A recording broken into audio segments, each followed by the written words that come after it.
What's up, y'all? It's Jay Danae here, and welcome back to my channel. I hope you've been having an amazing hump day. Like, it is ridiculous to me how the weeks are flying by this way. Like, I don't know what's going on. I don't know what's happening. But it's all good. I had a very productive day today. I hope you did as well. As I always say, I will not be before you long. Okay? And I've been doing well with my time. So give it up for me, for real. Today is day 2 of working through the Healing Through Rejection workbook. Now, when I initially planned this, I had no intention on like working through every section of every section. I just wanted to give, a bit of a sneak peek into each section. So if you haven't tuned in to the one I did the other day, we worked through common responses to rejection. And then we worked on the rejection map, where we just noted down some of our experiences with rejection, moments of rejection.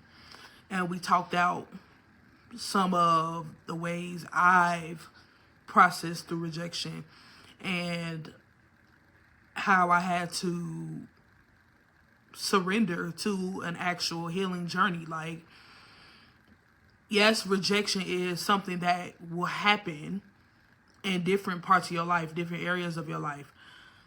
But it doesn't mean that you always have to internalize it as a rejection, something that you gotta take personally, and then all of a sudden you're struggling with your day. Like, you can have the victory over rejection.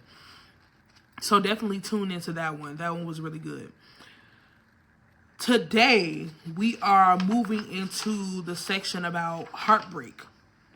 So if you have the book, turn to page 12. If you don't have the book, make sure you go get it. If you want an immediate download of the book, if you want the access to it immediately, go to my Etsy, embraceyourcolor.etsy.com, or you can just go to Etsy and type in Embrace Your Color, COLOUR, and my book will be at the very top. You buy it, you can download it to your device immediately. Also, provide your email so it can be your email. Or you can wait on the physical copy if you order it through Amazon or Kindle. Back to this. So turn to page 12.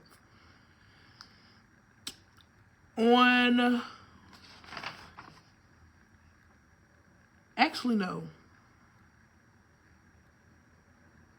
Turn to page 14. Page 14. All right. It says, don't be afraid to be honest with yourself. It's easy to fall into allowing others to impact how you view things while hurting. It gives you the freedom to not have to figure things out on your own. However, it is still dangerous because all input isn't wisdom. And while it may be difficult to distinguish between wisdom and all other forms of counsel while you're dealing with heartbreak, it is important to push through and consider other healthier ways to cope, such as the following. I won't read each paragraph, I'll just list them. Utilize your faith. Throughout this section, I talk about Job. So like Job and many others in the Bible, turning to God was and is a lifeline. You have to be able to believe in someone, something bigger than you and where you are. Because hurt puts you in a space where your perspective becomes very limited. So if you're able to lean on something more solid, like your faith, where you can believe in God to pull you through what you're experiencing, you're putting yourself in a way better position than if you were to lean on yourself or another feeble human being. Process your feelings. Sometimes we can allow our feelings to fuel very impulsive decisions, very unwise decisions, where you're just doing things now out of emotion and you're not fully processing how something has made you feel. and how to possibly walk through it, how to navigate through it. You haven't given yourself the chance to face your feelings. How do you do that? Literally, you sit down, you think about what happened, and then you take inventory of how you felt when it happened, how you feel now. And if you're a person who's very reflective, you could think about why the situation triggers you the way it did. So sometimes I'll wonder, why is this messing with me so much? And then I tie it to something that happened earlier in my life. And I pinpoint, oh, it's a trigger because of this. And so now, because I'm not who I was, I have to figure out, how do I respond well? How can I respond better than I did in the past? Or better than I would have in a season where I wasn't as mature? How can I respond in a God way? Because, listen, Christian or not, we be one to get back at people, okay? I be one to wear people out with my words, with my hands. But, I'm a firm believer in handling things the Christ way. I try my hardest. So in order for me to do so, I have to process through how the situation made me feel. Embracing your new normal. I'll read that part. It is important to fully cut ties with the source of your broken heart.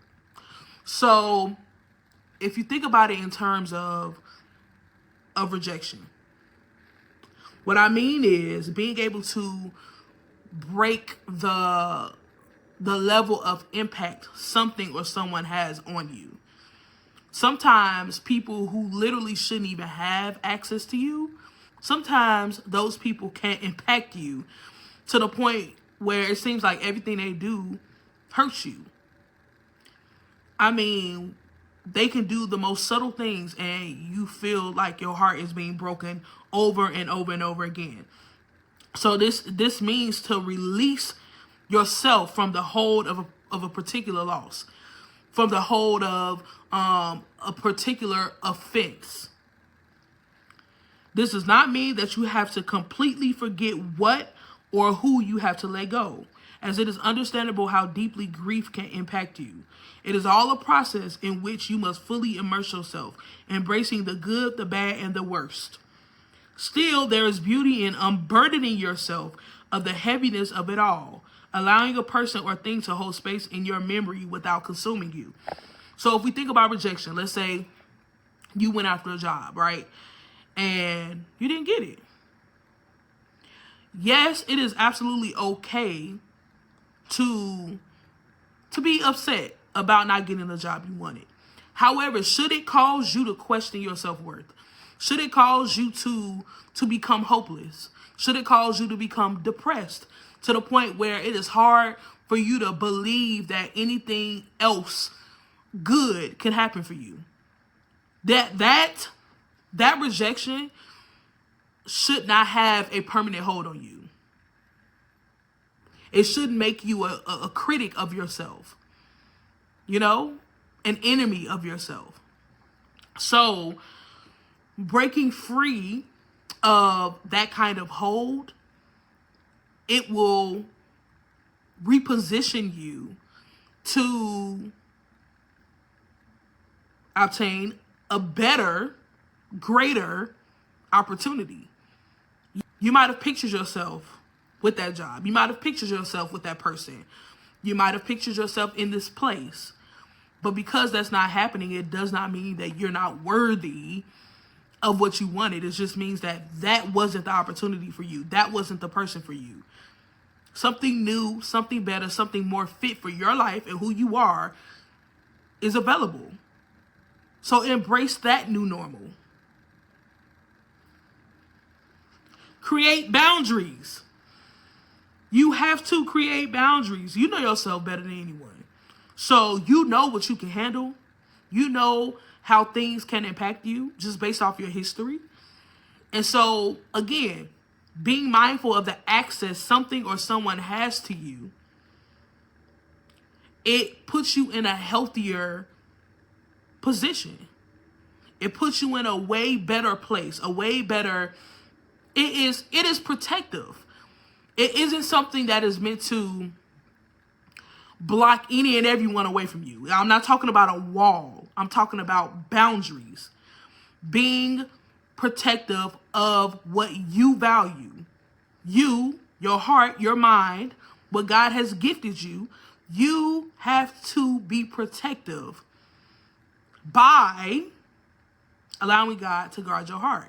God guarding your heart is the surefire way of putting up very protective and relentless boundaries. I'll read a bit. To ensure that you are protected while in a season that is as vulnerable as a healing journey, you must create and enforce boundaries. One way to accomplish this is to pray that the Lord would create a hedge of protection around you, guard your heart, and give you the willpower to remain focused. Hello? You can't do it without God. You can't have boundaries that can't be penetrated without God.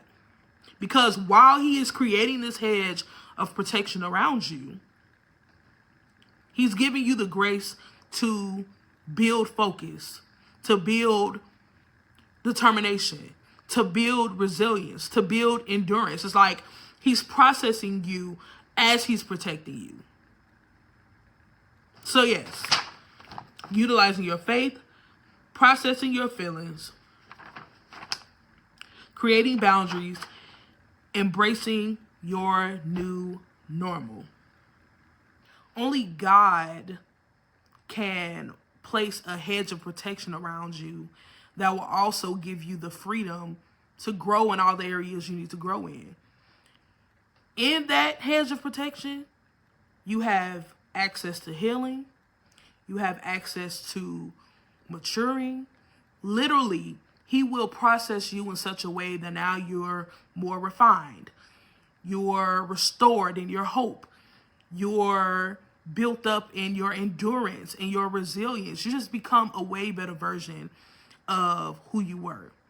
Then once he releases you back into the wild, you are now just, I don't know, you're just better.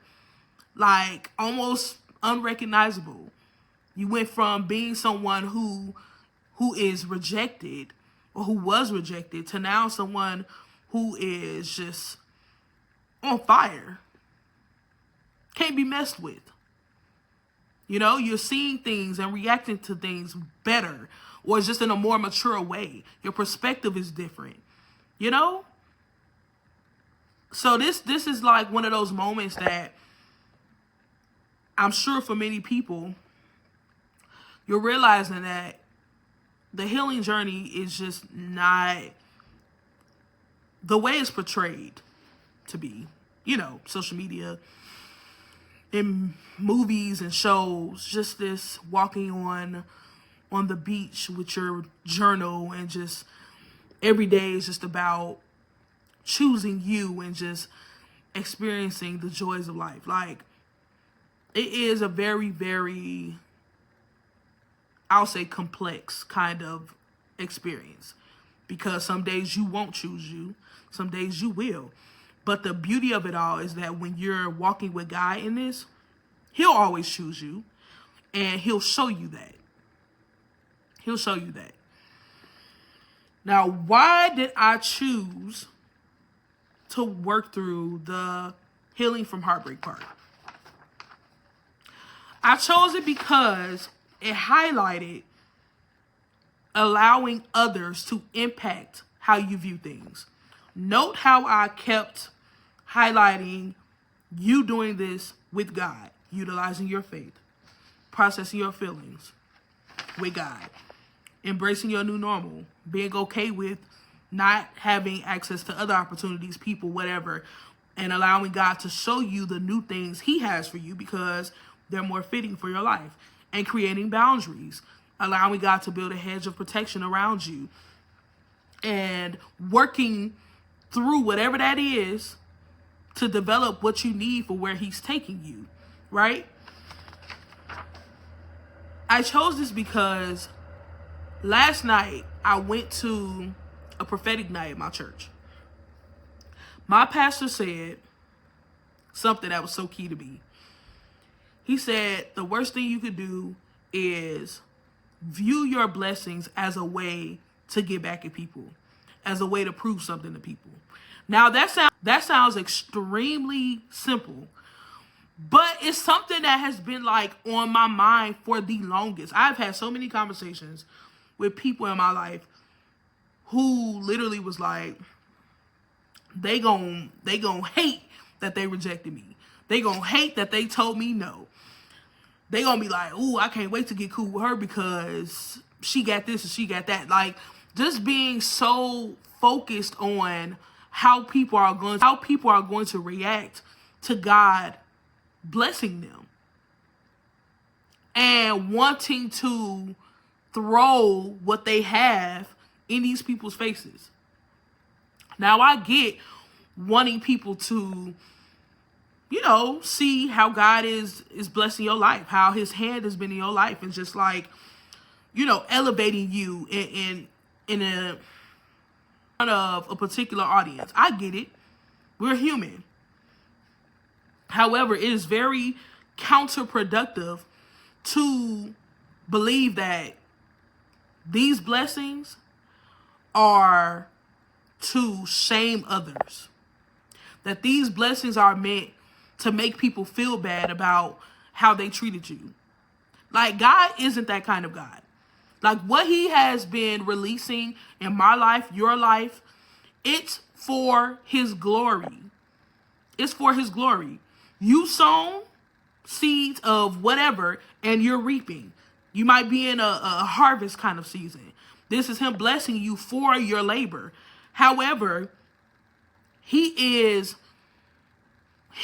God's mind is set on restoring his people. So he's using key people in order to do so. With whatever he's blessing you with, the vision and the financial resources and the elevation, all of that is to draw people to him. How many scriptures are in the Bible that note, then they will know that I am the God who. Then they will know that I am God. Then they will see that I am God. It ain't for you. It's for him. You're a vessel. So, in that, I realized that many of us need to be freed from the bondage of people pleasing. When we hear the term people pleasing, we hear always saying yes. I'll do it, being a doormat. When I hear people pleasing, I hear doing things for the validation of man. Doing things with people's opinions in mind. Letting people impact what I do, how I view things, how I perceive things, how I process things. If any of you have read Job, then you'll understand where I'm coming from. When Job was in the midst of dealing with everything the enemy was throwing at him, he had several of his friends and his wife in his ear about how he should respond to what was happening.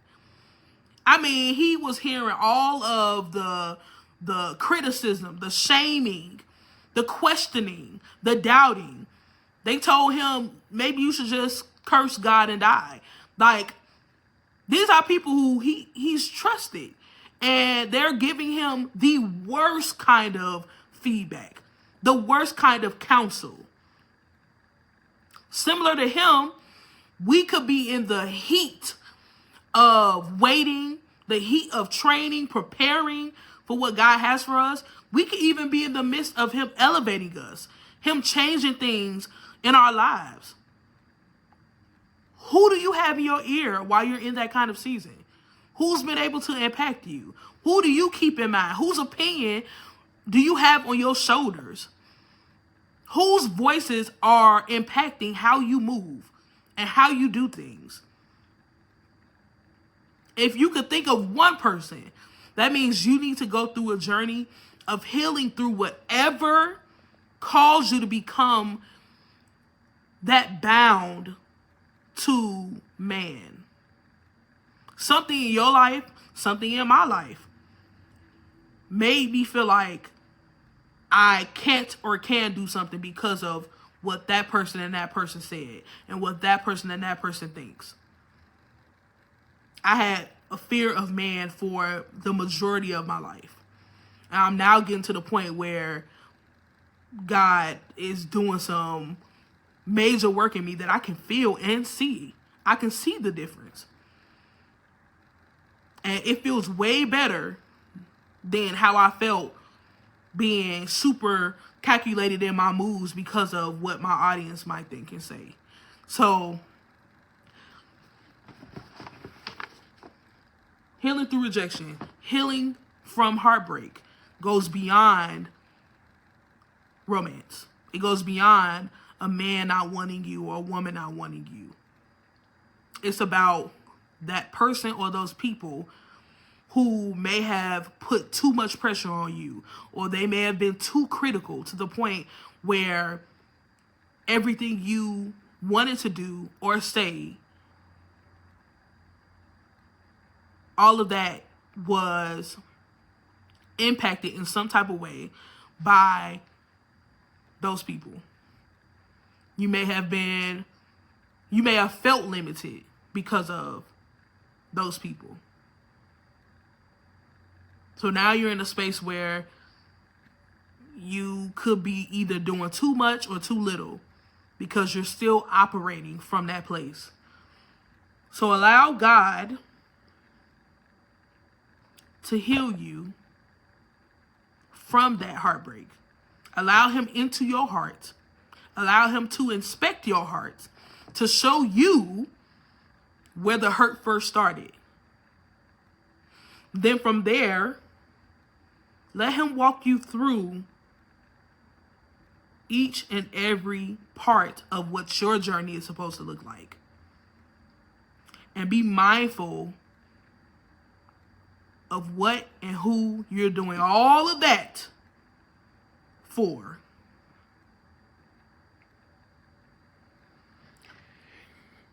Okay.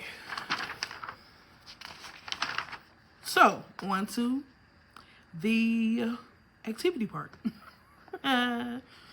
I'll start with the reflection and then we'll move into the healing playlist. So, I'll talk through my reflection for the sake of time, and then I'll give you the instructions on the healing playlist because I'm going to do this off camera, and then I'll come back and share what songs I added. So, the reflection asks, how has heartbreak influenced your view on love and self-worth? So, I don't feel like I've ever been in love, so we could rule out the romantic aspect of that. But I do feel like there was a point in time where everything each of my family members did to reject me, I took to heart, like, so badly. Like, I would run to a room by myself and cry for however long. I remember a moment where my godmother had gotten married, and she was like running around. I don't know if it was before the wedding or if it was during the reception. I don't remember. But I know that I had ran to her to ask her something, and I was probably like 6. And when I came to her, she literally told me, leave me alone. So she had to be probably 27 at that point. When I tell you I ran to the bathroom and cried my eyes out, I'm talking about cried my eyes out. because I just felt dismissed. And I feel like that was a theme, and especially my earlier years, maybe from 5 to like 12, where anytime a family member dismissed me, I grieved for a long time. Like trying to get affection from one of my uncles and him pushing me and saying like, leave him alone, go on, or whatever. And me just crying like in the middle of a restaurant. Like, or not being let into certain rooms in the house to like participate in whatever my family members were doing, like as a joke. But me just like crying my eyes out about that. You know what I mean? Now, I know kids can be like irritating at times, but I think we just need to be mindful of how kids can internalize what's being done, like particular responses to them wanting to be in your space, because that was hard for me back then. And those were some earlier moments of heartbreak for me. It felt like my heart was breaking back then. So those experiences influenced me to feel like a bother.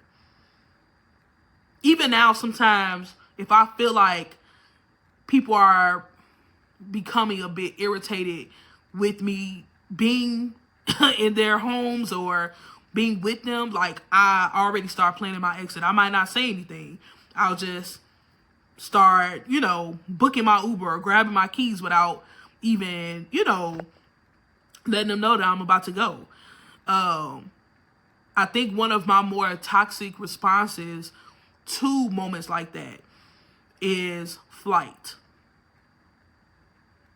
Okay, I'll just leave. I'm about to go.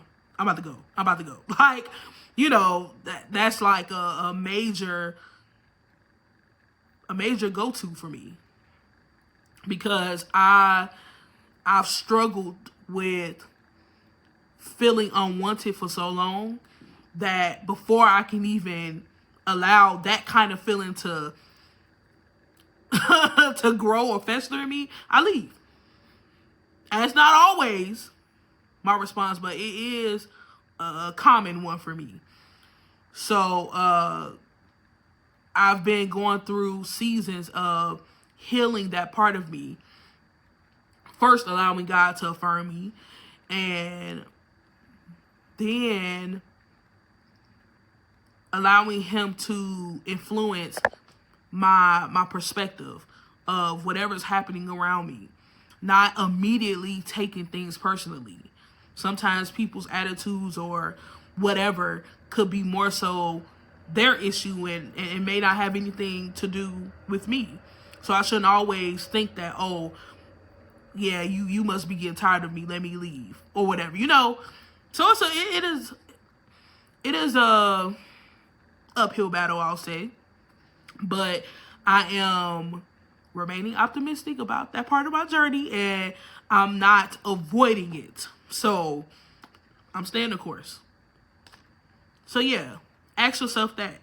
How has heartbreak influenced your view on love and self-worth? And what are you doing about that?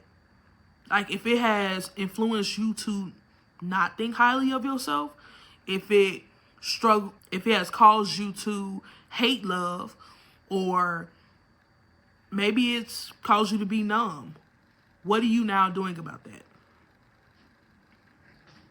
And now the fun part. The healing playlist. Yay! Okay, the objective is curate a playlist that fosters healing and emotional processing through music. Number 1, reflect on emotions. Take a moment to think about the range of emotions you experienced during your heartbreak, whichever one. Write down words or phrases that capture how you felt: sadness, empowerment, hope, etc. Create a playlist of songs that resonate with those emotions.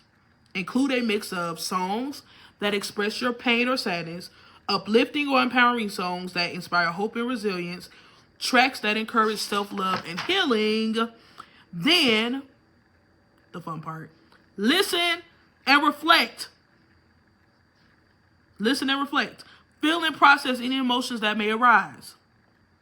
Reflect on how each song relates to your journey and what it brings up for you. Write down any insights or thoughts that come to mind during this listening experience. Create a healing anthem at the very end.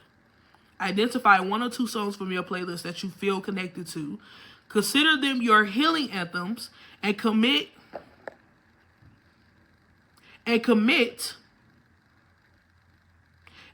to playing them regularly as part of your self-care routine. Now, I'll give you a few of my songs. 1 is Take Care by Kirby. 2 is I Keep by Jill Scott. 3 is Honey, a bunch of NDRE songs. Let me see. I'll say Good Morning is one of my favorites. These Eyes. This Too Shall Pass. Then we have Psalmist Rain's songs. I love her song Release. What else? Brandy is gonna be on that playlist for sure.